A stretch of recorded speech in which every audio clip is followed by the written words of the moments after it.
So you can see the BAC8000 installed.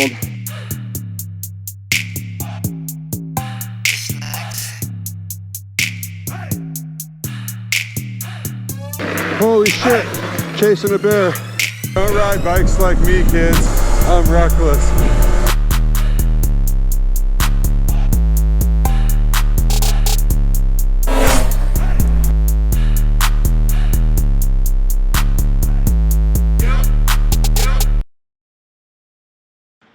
Yo, what up, YouTube?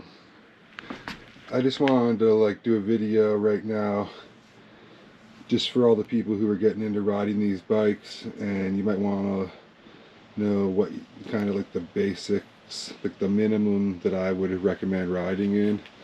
And this is what I'm riding in currently, and this is an extremely hot day. It's not that easy to ride in this, but you're going to be happy if you crash. It depends on what you're doing, man, but if you're riding hard, I recommend this basic kit, and I'm going to get to the pieces right now. Okay, now I'm not a Troy Lee fan or shill or anything, but I got this helmet for cheap. It's brand new. It's a D3. It's the composite, not the carbon fiber. I did not like the carbon fiber at all. It just did not fit my head. It had these really crappy pads that were scratching on my head. I also have another piece of kit that I ride underneath this, but I didn't bring it out. It's just a Alpinstars beanie, and it's just a little more comfortable, or it keeps the sweat from going onto your face because it's just it goes over your forehead. So then on to the goggles. These are some 100%. These are the cheapest goggles they make. I honestly don't even remember what they are now, but they're the cheapest ones. So if you only got one piece of protective gear, this is the helmet and the goggle combo. This cost me less than $220 Canadian, but I got this. I'm in Whistler, which is unfair because the mountain bike helmets are plentiful. But you're looking at about, this is probably a $300 helmet, $250, $220 helmet American, so $250 all in probably for the goggles US. So protect your head, okay, people?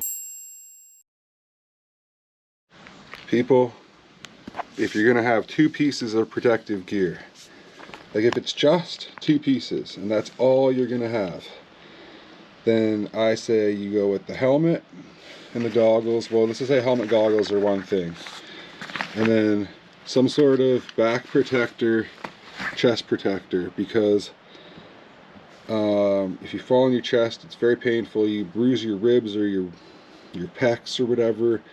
And I'd even get some flank protection because I've already crashed and I've hurt myself in this thing. It is what it is, man, but this thing is very light. You can basically wear this and no one's even going to know you're really wearing any sort of protective gear. This is Elite Airflex.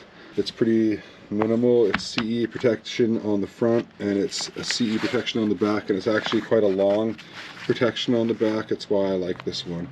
I'm not elite shill. Again, I'm just going to show you guys what I am personally riding. I had an Alpinstars Bionic Action, and it was quite a bit more beefy, and it just, the fit was just didn't fit my chest that nice.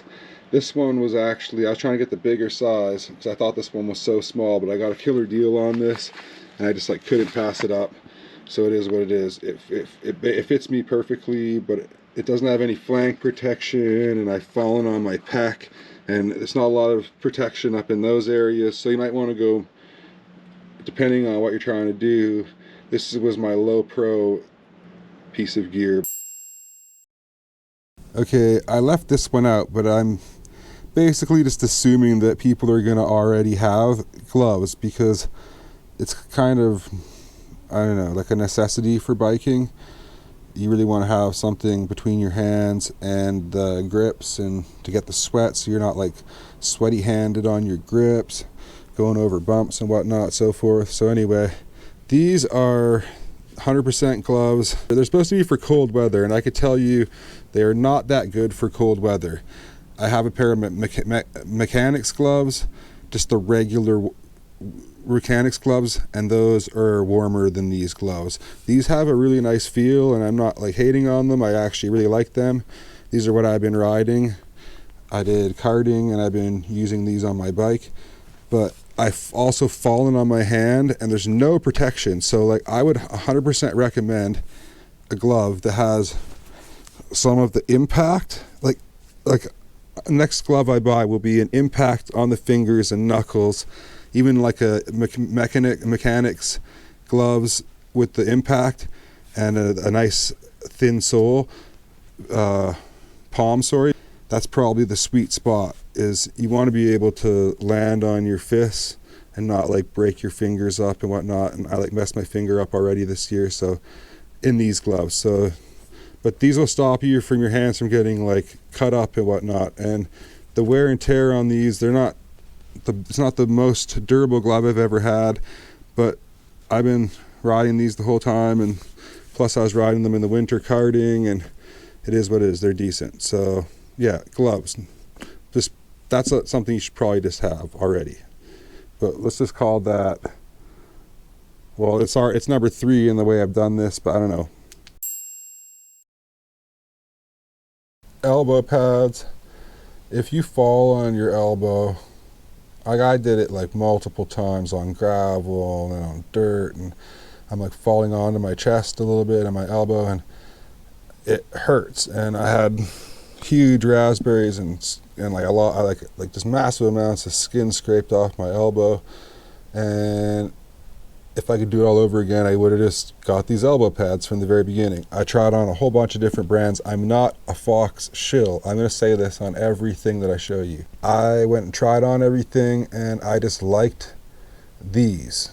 There's a whole bunch. Chromag is a Whistler company. They had some nice pads. The Troy Lee Design ones were pretty nice, but I didn't want anything too hard or too hectic. These are the Enduro Pros. The Fox Enduro is basically this exact same setup, only it doesn't have this rubber, and it's just this material. And I just felt like I'm going to fall on them once. The pad's going to be falling out, and I don't know what. And I just decided to get the rubber because it was like $10 or $15, $12 more or something. Shout out to Komar. They gave me a deal on these.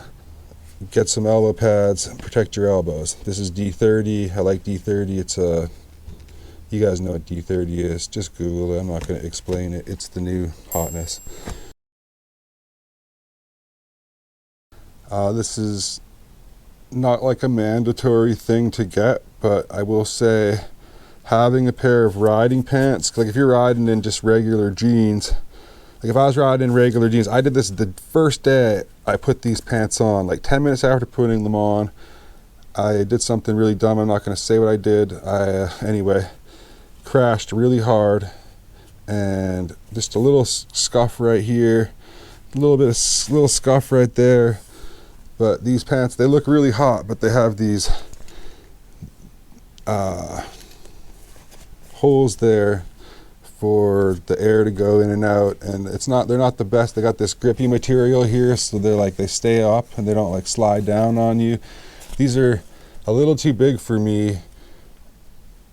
I am actually a 38, but these were a little too big for me, so maybe you don't need to get, I don't know, it's hard. You always want to try this kind of stuff on, but these are mountain bike pants. These are downhill pants, and the reason I like them is they have a pocket, which is really necessary on these e-bike type vehicles, to have some sort of place that is really like secure for anything that you've tried to bring with you, because you'll lose it. Like on my little go-kart that goes half this speed, I lost chapstick into a snowbank, and I found it like in the spring when it was all thawing out, and I was like, look at this chapstick, thinking they have the same chapstick as me, not realizing, man, that's mine. And it just flew out of my pocket like, 6 feet when I was doing donuts or 360s or whatever on the gravel. We had a little stretch in the winter where I was able to rip the go-kart.